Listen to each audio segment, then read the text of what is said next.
بچیوں پر یعنی صنف نازک عورت پر مشتمل ہے۔ بس میں صرف دو ہی بات کہنا چاہوں گا کہ تاریخ انسانی اور تاریخ اسلامی دونوں کو بغیر خواتین کے کردار کے مکمل نہیں کیا جا سکتا ہے۔ نہ تاریخ انسانی کی تکمیل بغیر خواتین کے ہوگی اور نہ تاریخ اسلامی کی تکمیل بغیر خواتین کے ہوگی۔ جس دور سے اسلام اپنی برکتوں کے ساتھ اس زمین پر رونما ہوا ہے، جب آپ ماضی کے اوراق کو پلٹیں گے تو ہر دور میں شانہ بشانہ کھڑے ہو کر ہماری امت کی ماؤں نے، بیٹیوں نے اس دین متین کی حفاظت کے لیے قربانیاں پیش کی ہیں۔ اور الحمدللہ جیسے حضرات صحابہ فیض حاصل کر رہے تھے، ایسے ہی نبوت کے علوم کی امین سیدہ ماں عائشہ صدیقہ رضی اللہ تعالیٰ عنہا علم نبوت اور صحبت رسول سے لے کر وہ علمی روایات اور احادیث رسول اللہ صلی اللہ علیہ وسلم اور اسلام اور تعلیمات اسلام کے مختلف مسائل کو چٹکیوں میں حل کر دیا کرتے ہیں۔ اگر تاریخ اسلام کے جھروکے سے آپ بتاؤں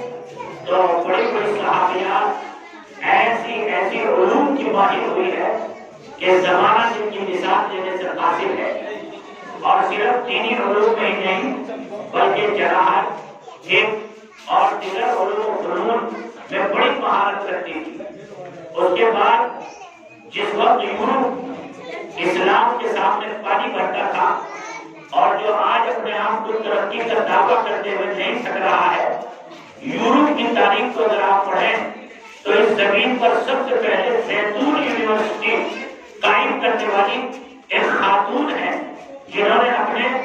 والدہ کے نام سے یونیورسٹی کو بنایا، اور الحمدللہ آج 1370 سال کے قریب گزر رہے ہیں،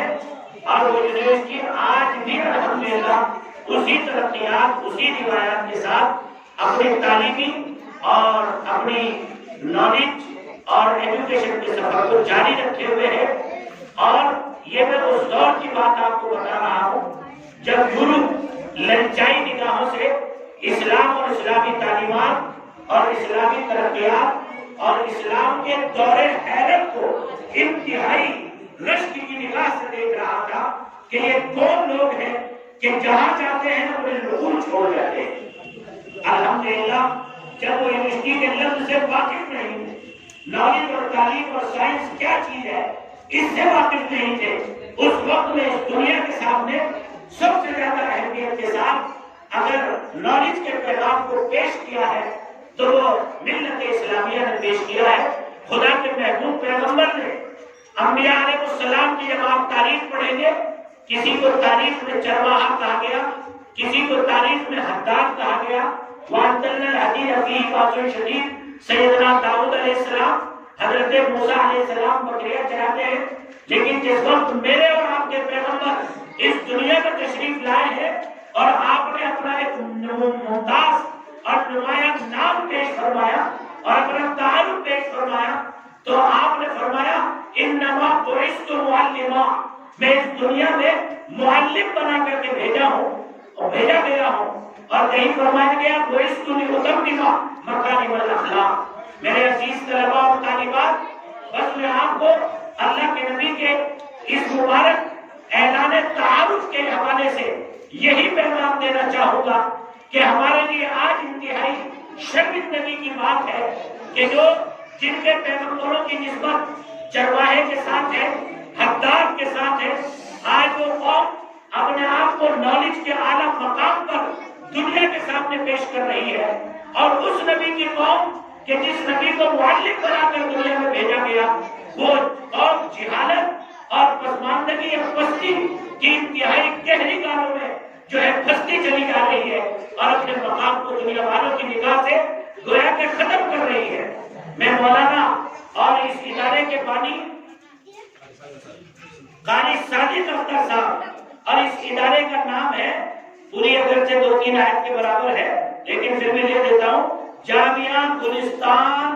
آمنہ للبنات فرسان ڈانگی. میں سمجھتا ہوں کہ اگر یہ پوری آیت ہوتی تو نماز کافی ہو جاتی، اتنے لمبی آیت ہے. تو بہرحال ان کی کچھ حکمتیں ہیں، والدہ کی طرف نسبت ہے، اور گلستان جو کہ تعلیم جب آتی ہے تو آدمی کی زندگی میں گلشن لگ جاتے ہیں، باہر آ جاتی ہے. ان تمام مقاصد کی طرف نظر کر کے قاری صاحب نے اس مبارک ادارے کا نام رکھا ہے. میں ان بچوں سے درخواست کروں گا کہ اس ادارے کی تعلیم و تربیت میں ایک دفعہ نہیں، میں 3-4 دفعے دیکھ چکا ہوں، اور اتنی ہی شاید اس ادارے کی عمر بھی ہے. اس ادارے کی عمر بھی 40 سال ہے.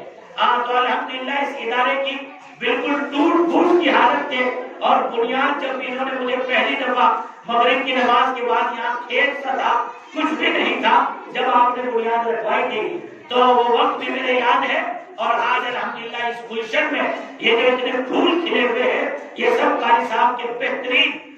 تعلیمی تجربات اور علم سے سچی دوستی اور علم کی فکر اور لگن ہونے کا نتیجہ ہے. اور مجھے معلوم ہے کہ قاری صاحب نے اس ادارے کو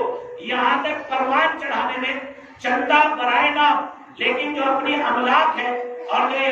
گورنمنٹ ٹیچر ہے ماشاءاللہ، اور جتنی انہوں نے وہاں سے گورنمنٹ سے پیسہ حاصل کیا، بس انہوں نے اپنی زندگی کا سرمایہ اس گلشن کو گلشن بنانے میں لگا دیا ہے. میں دل کی گہرائیوں سے دل کی گہرائیوں سے دعا کرتا ہوں اللہ ان کی اس علمی عملی کاوش اور جدوجہد کو. اور دیکھو یاد رکھنا ہمیشہ، جو قربانی سب سے پہلے آدمی اپنی ذات کی طرف سے دین کے لیے دیتا ہے اور پھر دوسروں سے مانگتا ہے، اللہ اس کے اس لگائے ہوئے پودے کو بہت جلد تناور درخت بنا دیتا ہے. اور آج میں اس تناور درخت کو اتنی شاخوں کے ساتھ دیکھ رہا ہوں تو میرے دل سے دعا نکل رہی ہے، اڑ اڑ کے آ رہے ہو پرندے اسی طرف، اڑ اڑ کے آ رہے ہو یہ پرندے، اڑ اڑ کے آ رہے ہو پرندے اسی طرف. سالم اشرف قاسمی کی دلی دعا ہے کہ یہ اس دیال کا تنہا رکھو. سبحان اللہ. میری دلی دعا ہے، اور میں دل کی گہرائیوں سے دعا کرتا ہوں کہ اللہ تبارک و تعالی یہاں سے عالم فاضل کا کورس کرنے والی بچیاں مثالی داعیہ خاتون بنے، اور جس سماج جس سسرالی نظام میں پہنچے اور جن گھروں میں پہنچے وہاں جامعہ گلستان آمنہ للبنات کا پیغام بن کر، داعیہ بن کر ہر گھر میں ایک آمنہ گلستان للبنات ہو. آپ اس کے لیے تیار ہیں انشاءاللہ؟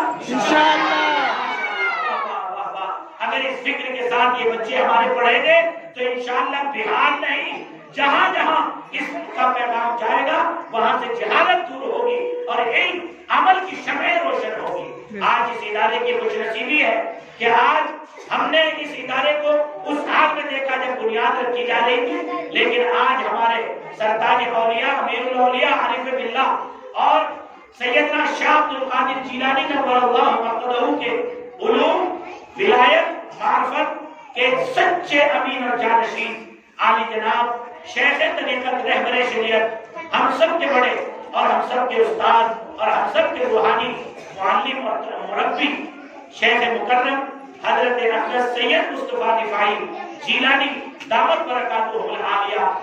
آج ہمارے درمیان تشریف کرتے ہیں. میں بصد احترام حضرت والا سے درخواست کرتا ہوں کہ حضرت والا تشریف لائیں اور اپنے قیمتی ملفوظ سے اور مستجاب دعا سے اس طالبات کو، طلباء کو، اس ادارے کو نوازیں. السلام علیکم. نہیں